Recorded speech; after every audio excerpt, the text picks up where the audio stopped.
You just got the promotion you've been chasing for 2 years. The number in your offer letter is real. You screenshot it, you stare at it, and within 48 hours, you start spending money you haven't earned yet. Not on something reckless, on something that feels earned.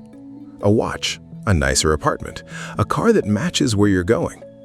Because the moment your income goes up, your need to look like it went up goes up faster. The Federal Reserve tracks this. Households earning over $100,000 a year save less than 10% of their income on average. The ones who look rich often aren't, and the ones who are, you'll never know it by looking at them. Wealth that has to be seen isn't. Stay with me, because what I'm about to show you isn't a budgeting tip.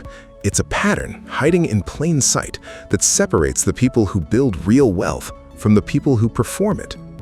And once you see it, you can't unsee it. So I started digging, and the questions kept multiplying. Why do people with high incomes consistently report feeling financially trapped? Why does building actual wealth seem to require hiding it? And what does it cost you, psychologically, to keep performing a version of success you haven't actually reached? The data kept pointing to something uncomfortable. 68% of millionaires in the US live in middle-class neighborhoods. They drive mid-range cars. They wear unremarkable clothes. They are invisible. Not by accident, by design. Here's where you are right now. You've been handed a script. The script says success has a look. And if you're not projecting it, you're falling behind. Think about the last time you walked into a meeting wearing something that cost less than you could afford. Did you feel it? That quiet calculation, wondering if the room was clocking you. That's not vanity. That's conditioning. And it's expensive conditioning. The average American household spends $1 out of every 8 on things specifically designed to signal status to other people. Clothing, cars, restaurants, tech. Not to use, to be seen using. $1.08 gone every month. Not invested, not compounding. Gone. Now, picture Diana. She's 44. She runs a small accounting firm, 3 employees, modest office, no logo on the door. She drives a 2015 Subaru Outback with 90,000 miles on it. She buys clothes at the same 2 stores she's used for a decade. When her colleagues go to industry conferences, they upgrade their hotel rooms. Diana books the standard rate, uses the points. Her colleagues think she's cautious, a little boring, maybe. She has $2.4 million in indexed assets. 0 debt. A rental property she bought quietly during a down market.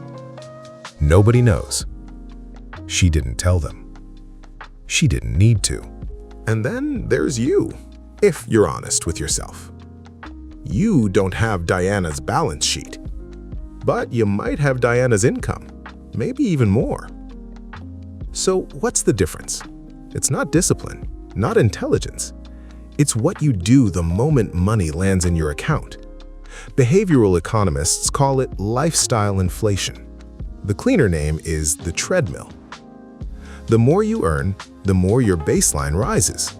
A $4 coffee becomes a $9 coffee, becomes a standing order at a specialty roaster. A 1-bedroom in a decent neighborhood becomes a 2-bedroom in a better one. None of it feels like a choice. It just feels like keeping up. Everything you just heard sounds like a discipline problem. It's also exactly backwards. The people who escape the treadmill aren't more disciplined than you.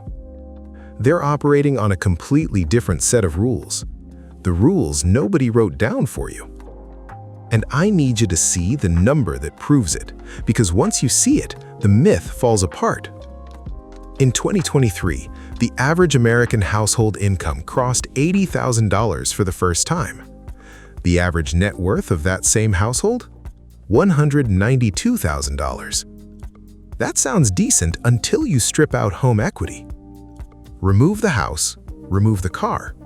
The liquid investable net worth of the median American family? under $8,000.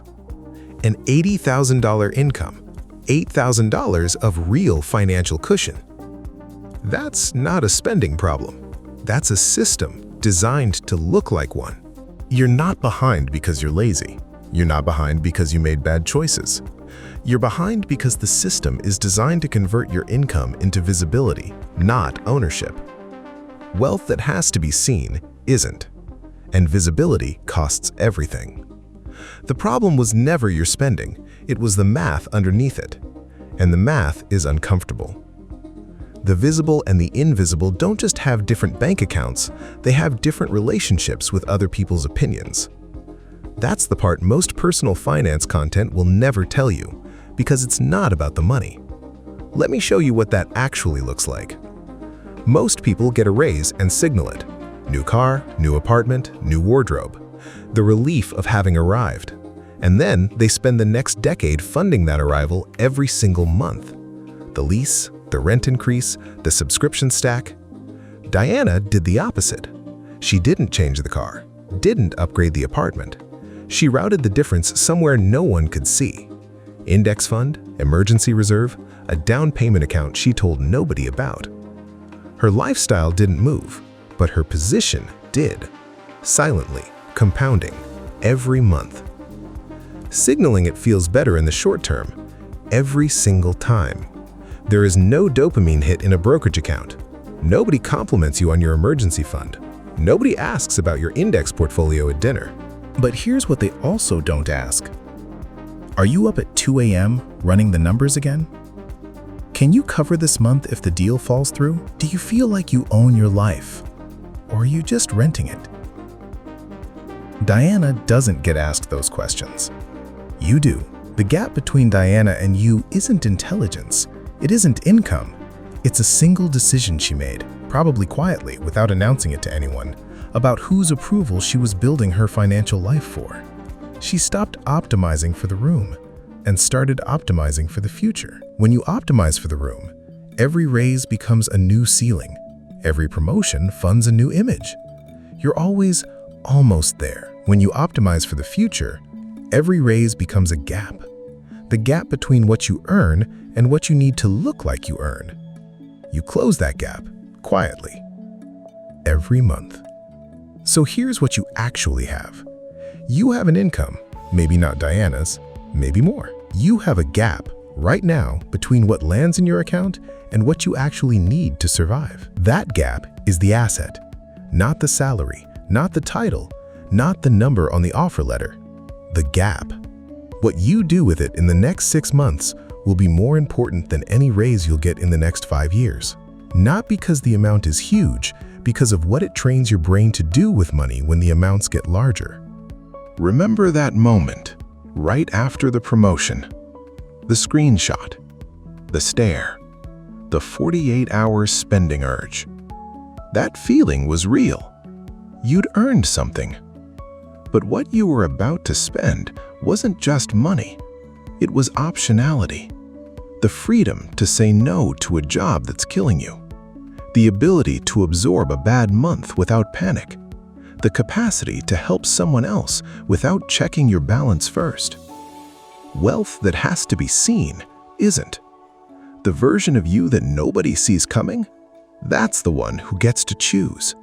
The one driving the unremarkable car, living somewhere a little below their means, saying no to things that feel necessary but aren't. Not because they have to, because they figured something out most people never do. The room doesn't matter. The future does. Next, there's a financial rule your parents followed, their parents followed, and their parents before them. Everyone calls it wisdom. The data calls it a trap. If this video changed the way you see something you thought you understood, subscribe to Money Myth, because we're just getting started.